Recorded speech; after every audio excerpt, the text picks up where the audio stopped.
Hmm?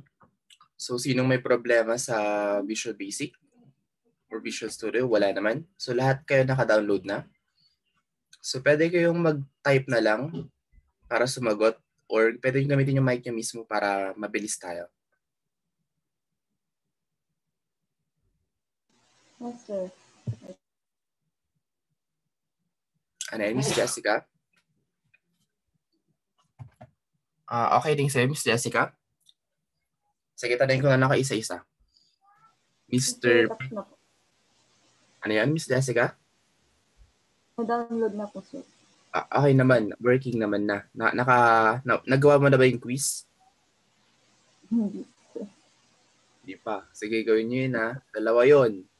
Yun yung pinaka first and second laboratory nyo actually. Yun yung quiz na dalawa. How about you, Mr. Michael Cordero? Sir. Na-install mo na yun? Na-download na po. Okay, working naman. Opo. How about the quiz? Nagawa mo na? Or ginagawa Hindi pa po. Inumpisahan ko pa lang po.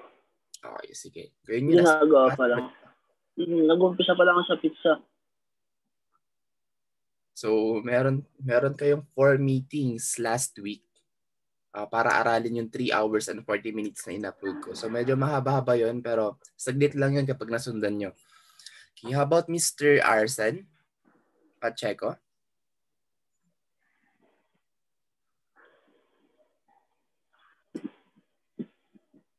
Hello, Mr. Arsen?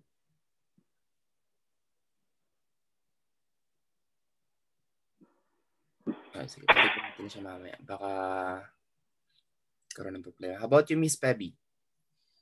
Na-download na po, sir.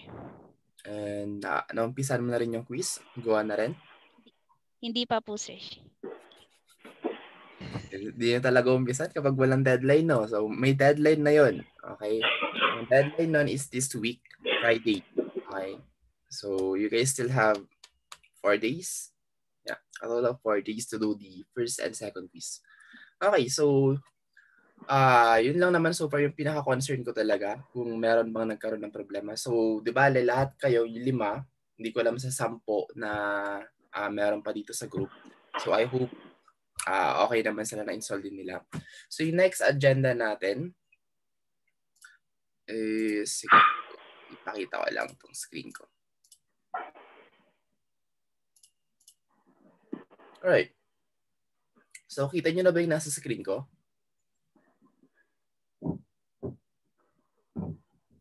Yes, sir. Okay. So, mapansin nyo, nadagdag ko na dito yung Visual Basic first module nyo. Okay, ito yung exam nyo. Ito naman na yung next na module, which is yung in-upload ko last week. So, meron tayo dito yung intended learning outcomes sa topics as usual. And then yung PDF mismo, which is, I hope, or I suppose na download nyo na since last week ko pa naman ito in-upload sa page, group page natin. And then, ito yung first and second lab instructions. Okay? So, maliban sa first and second quiz nyo, okay, ito yung pinaka talagang laboratory nyo dito sa finals natin. Okay? Itong first and second lab instructions. So, kung i-open nyo to, okay. So, naka-PDF siya. Okay? So, ito yung first na laboratory nyo. Ito naman yung second. Okay? So, for now, ang gusto kong gawin nyo is gawin nyo yung interface nyo. So, nandito naman na lahat yung mga ibang instructions kung paano gagawin. So, meron tayong picture box. Then, meron tayong checkbox, radio buttons. And then, meron tayong text boxes, of course. And then, radio buttons. O, kita nyo ba? So, yung mga bilog, of course, radio buttons sa mga yan. Yung mga square, of course, mga checkboxes sa mga yan. Okay, and then we have 2 buttons and then another one text box here. So, mangyayari na ito, sa ngayon, ito muna ipapagawa ko. Susunod na lang yung ibang update. So, gawin nyo muna yung interface. Okay, ganito na ganito.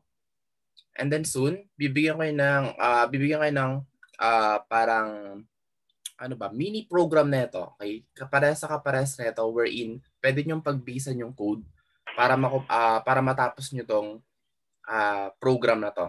Okay? Kasi mangyari niyan, kapag ka-click mo ng Supreme, may enable na ng tab na to. And then, pwede kang pumili ng sizes ng burger pizza. Okay? So, pwedeng personal, pwedeng regular, pwedeng family. Okay? So, each of those choices, let's say personal, meron niyang mga equivalent prices. Okay? Pag personal, let's say 100 pesos. Regular, 200.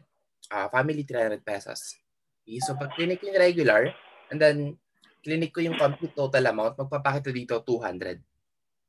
Okay? So, let's say nag-order ulit ako ng another pizza, which is meat lovers. Okay? Check mo lang to, dapat may enabled na to. Okay? So, kapag naka-uncheck siya, dapat naka-disabled muna. Okay? So, yun yung initial na settings nito. So, ganun din, lahat yan may mga parang mga prices. So, kapag meat lover, let's say 220. So, dalawa na in-order kong pizza, Supreme and then meat lover. So, 200 plus 220. So, dapat kapag clinic ko yung compute total amount, 420 pesos na dito. Okay? So, basically, lahat to kapag chinek ko tong special pancit bihon, picture na drinks, say additional na cheese, may mga equivalent prices sila. Okay? So, mag-a-add lang yun as one. Mag-a-add lang yun as one and then magpapakita dito sa text box na to kapag kinompute ko yung total amount. Alright? So, ganoon lang naman dito sa first laboratory nyo. And then second, actually mas madali pa to. Kaya nyo to kasi meron na kayong mga pagbibigisan dun sa module natin na in-upload ko. So, meron tayong predictive analysis. So, kung papansin niyo gumamit siya ng parang menu dito, mahanap nyo rin to. Meron siyang meron ba dito? Nakita ba dito? Hindi ko mahanap. Pero menu to, wherein kapag click mo tong series, another tab to. Okay? And then pag click mo yung parallel, another tab na naman. Okay? So mapapansin niyo na sa isang program lang sila and then we have a menu here wherein meron tayong 3 choices. Okay? Series, parallel, and then combination. So each of those menu, meron silang equivalent na mga values dito sa left side. Okay, meron tayong resistor 1 hanggang resistor 4 and then voltage source. So lahat 'yon kayo mag-i-input lahat ng mga nandito sa left side and then ito naman yung outputs nila. Okay? Ito yung output ng series, output ng parallel, output ng combination. Okay? So ganoon din, input nyo muna yung mga nasa mga value ng nasa left side.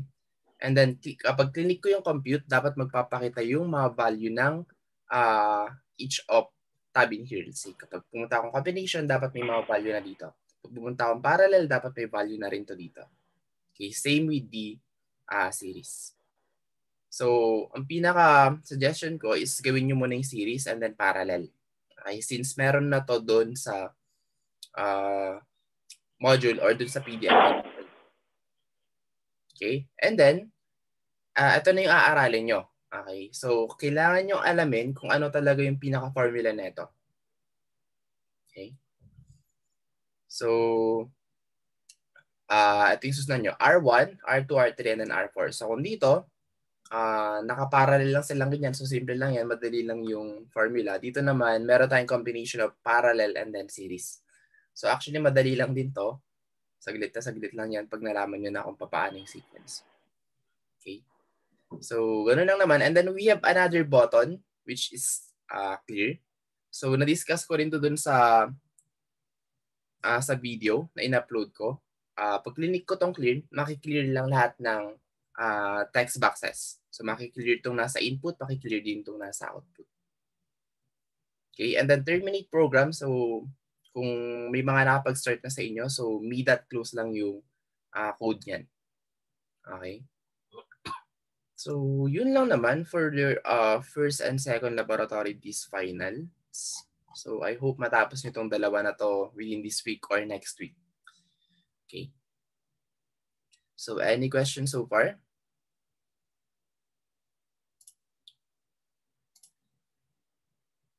Question? Wala po, sir.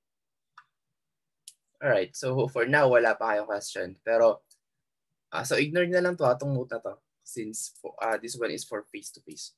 So, sa ngayon, aralin nyo muna to or gawin nyo muna interface. And then, pwede nyo akong i-message from time to time kapag may mga clarification or mga question kayo. Or pag may na-encounter man kayong problem. Okay? So, are we clear? Yes, sir. Yes, sir. Okay, sige. Next. So, yun yung instruction ng first and second laboratory nyo. Meron naman tayong parang sample program. Okay? Mapapansin nyo, first laboratory executable app. Okay? So, pag clinic nyo to, close ko lang to. Pag clinic nyo yan, ito yung magpapakita. mp1.exe. So, download nyo lang mismo yan. Okay? Click nyo lang itong download mp1.exe. So, 88.5 kilobyte lang naman yan. So, mangyari yan, kapag na-download nyo na, ang magpapakita is ganito. Wait lang. Yan. So, ito na yung MP1. So, application siya. So, sample application lang naman yan na ganito yung magpapakita. So, for now, wala pa tong program. Okay? So, tinanggal ko muna yung program para hindi kayo maguluhan. So, ganito lang muna. So, may additional lang dito wherein dapat kapag hindi siya naka-check, dapat naka-disable to. Pag di rin naka-check to, dapat naka-disable. So, initially, dapat ito naka-disable. Saka lang siya ma-enabled kapag naka-check na. Okay. Yun lang naman yung correction dito. And then the rest, nandyan na. Ganyan na ganyan mismo. Okay. So, sample program lang to ng first laboratory niya. Okay. So, wala pa tong computation, wala pa magpapakita. So, soon, ipapakita ko yung mini version nito wherein pipili rin kayo ng mga choices dito, personal, regular, family, na magpapakita yung computation. Okay. And then for the second one, okay, so meron din tayong sample program ng second laboratory nyo. Okay, which is this one. So same lang din. Click nyo lang din to. And then magpapakita to, mp2.exe. So download nyo lang din yan. And then magpapakita tong mp2 na application na to. Okay? So ganito naman siya. So gaya ng sabi ko kanina, ito, tab component to, wherein pwede kang pumunta each of tab, may mga equivalent kung siya. Ito, images and then text boxes. So magkakaiba lahat yan. So ito, yun natin kung ano pinagkaiba. Ito, voltage, R1 voltage. Ito naman sa parallel is R1 current and then R2 current. So actually current yung kinocompute nyo dito. Dito naman ang kinocompute nyo is voltages. Then for combination, so yun na. Dalawang voltage and then dalawang current. Okay. So this one is now completely working. So sample lang to. Mag-insert tayo ng resistor 1, 2, 3. Say 6 and then voltage source natin is 12 volts. So pagka-click ko ng compute, ganito yung magpapakita. Okay? So meron na siya sa combination, meron na rin siya sa parallel, meron na rin siya sa series. Okay? So pwede nyo i-manual check muna to. Gawin nyo muna sa paper para ma-check nyo kung tama ba tong total resistance, total current. Well, very obvious naman. So add nyo lang yung 4 resistance sa series, which is 6 ohms. And then total current is 2 amperes. So I is equal to V divided by R. So alamin nyo muna yung formula dun sa internet kung sakaling hindi nyo pa alam yung basic ng Ohm's law. Pag nalaman nyo yung Ohm's law, madali na lang to. Sobrang dali na lang. Okay, and then for the clear button, so yun na nga, tatanggalin ko lang o i-clear ko lang lahat ng mga nasa text boxes. Ayan. So wala nang natira. Lahat na clear. Para hindi na ako magbubura isa-isa para pag mag-i-input ako next time ng value. Okay? And then for the terminate program, so close lang to. Same lang to sa close button. Ayan. So, ganoon lang naman. Okay? And then, dito nyo isasubmit yung first and second quiz nyo. Okay? So 50 points yung first quiz nyo and then another 50 points for your second quiz. So program itong isasubmit nyo dito. Okay? Pero ito yung pinakamahalaga, bago nyo isubmit dito is dapat naka-RAR file siya. Okay? Or naka-zip file. So, meron bang hindi marunong kung paano mag-compress ng file? Ay, sige. Turo ko na lang baka kung sakaling meron. So, dapat, oops, saan ko ba sinesave yung akin? Visual Studio. Wait lang. Kung saan nakasave yung aking mga program. Users, rise and tabs,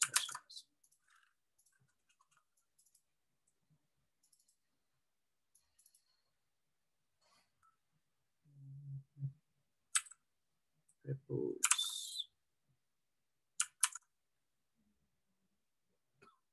Repos. Okay. So, for example, ito na yung mga program na ginawa ko. So, sa akin dito kasi nakasave. So, depende kung saan nakasave yung mga program na ginagawa nyo sa Visual Studio. So, for example, Act01. So, sa loob kasi niyan, may mga file pa. So, meron tayo na executable file mismo. Okay, and then meron pa another folder which is yan, Act01. And then nandito yung designer nyo, saka yung code form nyo or yung form code nyo. Okay? And then meron pa yan. Actually, yung Bean, meron din yan. OBJ, meron din yan. So, mahalaga lahat yan. So, dapat lahat yan meron doon sa RAR file na isasubmit nyo. Kasi kung wala, hindi siya gagana. Okay? So, dapat buo as is na isasubmit nyo para maparan ko yung program. So, kung, for example, ito na yung folder niya, Act01. So, ang gawin nyo, right-click nyo lang yan and then compress or add to archive. Actually, yun na yun. Add to archive. Then, pwede kayong pumili. So, pwedeng RAR or pwedeng zip. So, kahit ano naman yan sa dalawang yan, same lang yan. Okay lang yan kahit saan dyan mismo. Okay? So, sa akin, RAR na lang. And then, click na lang okay. And then, eto na yung RAR version ng Act01 program ko. Okay? So, ito yung isasubmit nyo mismo para one file lang siya.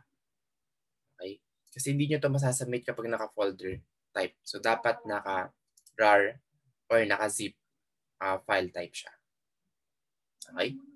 So, again, dito nyo isasubmit yung first quiz and then second quiz. And then, dito nyo isasubmit yung pizza for your first laboratory.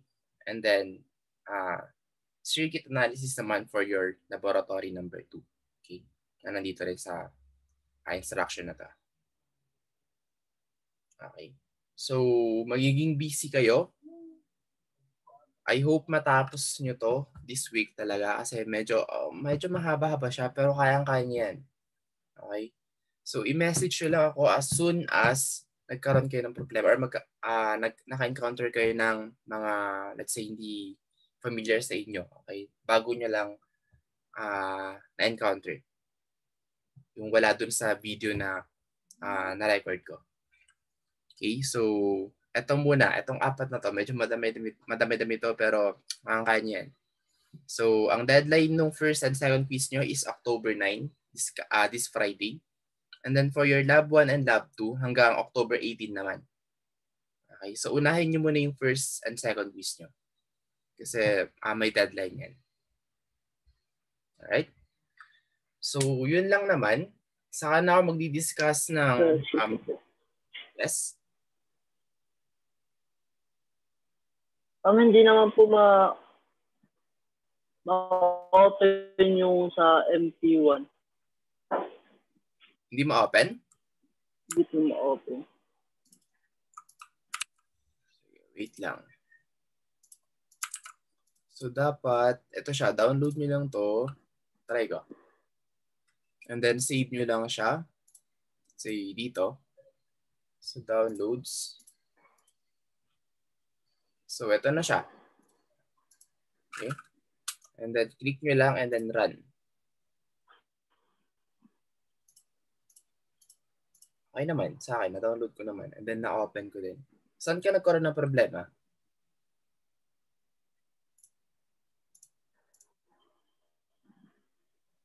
Try mo ulit, Mr. Cordero. So ito siya, download mp1.exe.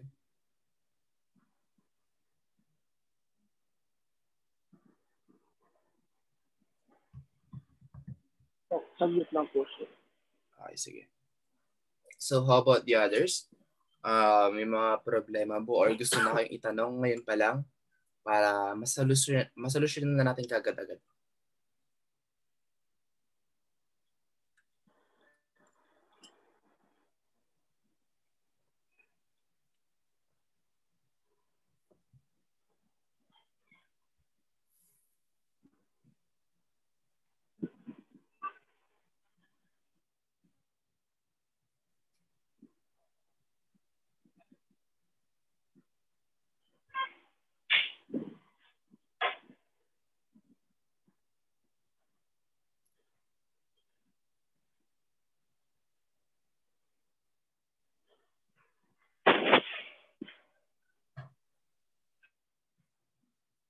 So wala kayong question?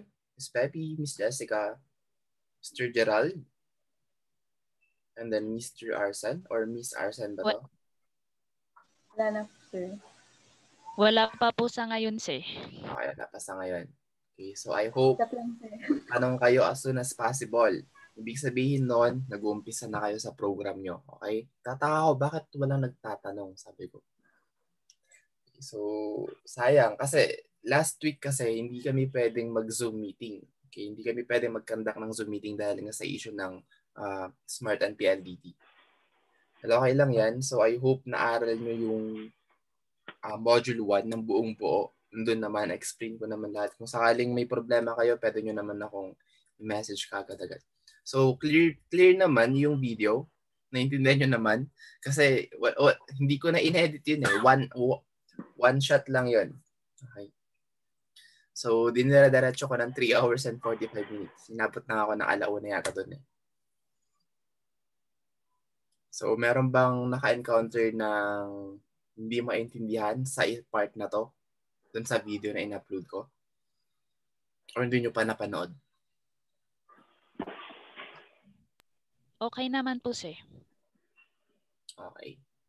Sige.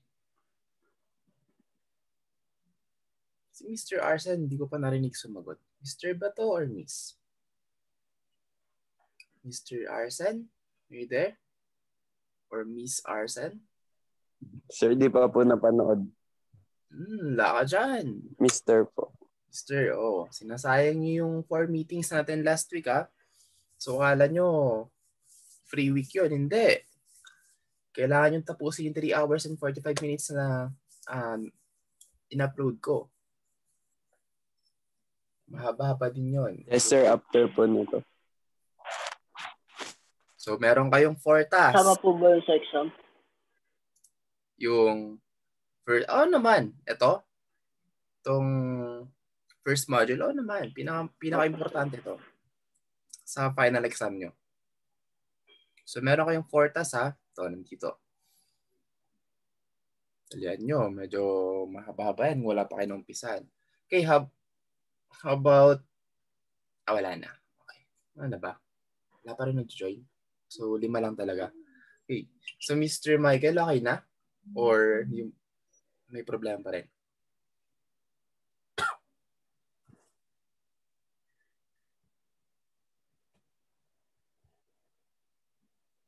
Yung iba, try nyo nga. Punta kayo sa Canvas natin mismo. Try nyo i-download mismo yung first laboratory executable app saka yung second laboratory executable app.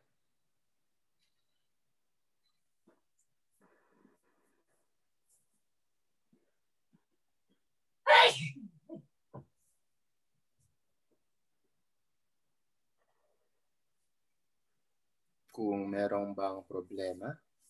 So I think wala naman eh.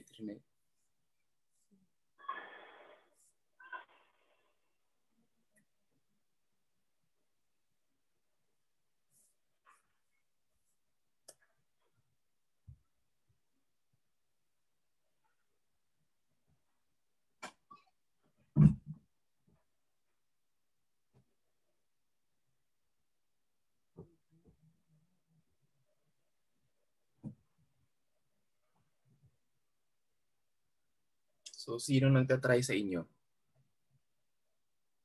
Maliban kay Mr. Cordero.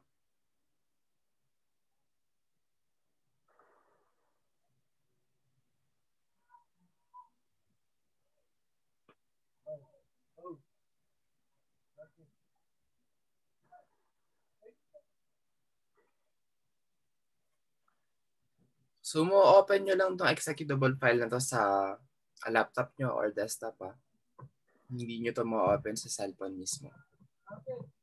Kasi this program is made for Windows, not for Android.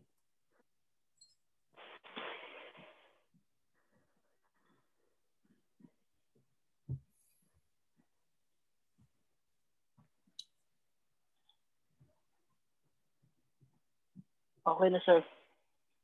Okay na, Mr. Michael? Okay na po. Okay, sige. Opo. Na-open na po. So, na-confirm ko na sa isa. So, okay na rin yan sa iba for sure.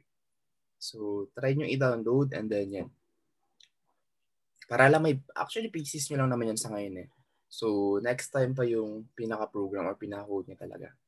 Well, kung kayang-kaya nyo na i-program, so pwede na kayo mag-advance. Why not? For the second laboratory, nandun na ako. Kompleto na yun. Wala lang, of course, hindi nyo na makikita yung code. Okay. So, for series and parallel, kayang-kaya nyo na yan. For combination, i-manual solve nyo lang. Bago nyo ilagay dun sa program para ma-check nyo. Alright. So, yun lang naman yung pinaka-agenda natin ngayon. Announce na lang ako mamayang gabi kung mag-meet tayo bukas. Okay. Pero, sige, baka mag-meet tayo bukas. Kasi kailangan na natin umpisahan yung second module eh. Pero for now, kasi kasuhin nyo to. Itong 4 tasks nyo. Okay. So, madadagdagan pa to pag natapos ulit natin yung second module. So, I hope matapos nyo kaagad-agad tong 4 tasks na to within this week. Alright, so kung wala naman na mga ibang clarification or question, so yun lang naman. Pwede na kayong mag-leave. So, happy Sir, breakfast. excuse me po. Yes. Tatanong ko lang po sana kung saan po namin kukunin yung picture ng pizza. Or kami na bahala kung kahit anong pizza yung i-download. Or install namin doon. Na, ano yun? Visual Basic? Yung picture po ng... Opo, yung sa pizza po. Ba-download po namin yun. Pwede naman kayong kasi picture lang naman yun eh. So, pwede nyo palitan. Okay. Pero kung gusto nyo, kung yun na yun, pwede nyo naman gamitin snipping tool. Okay. And then save nyo as JPEG and then yun yung ilagay nyo mismo. Pwede nyo gamitin to. Or pwede nyo palitan as long as pizza rin. Okay, thank you, sir. Okay, sige. Alright, sige. Hanggang doon lang muna. So, pag may mga clarification or questions, so message me na lang. Yes, sir. Okay, sige. Bye-bye. Bye, sir. Thank you, sir. Bye, sir. Thank you. Bye-bye.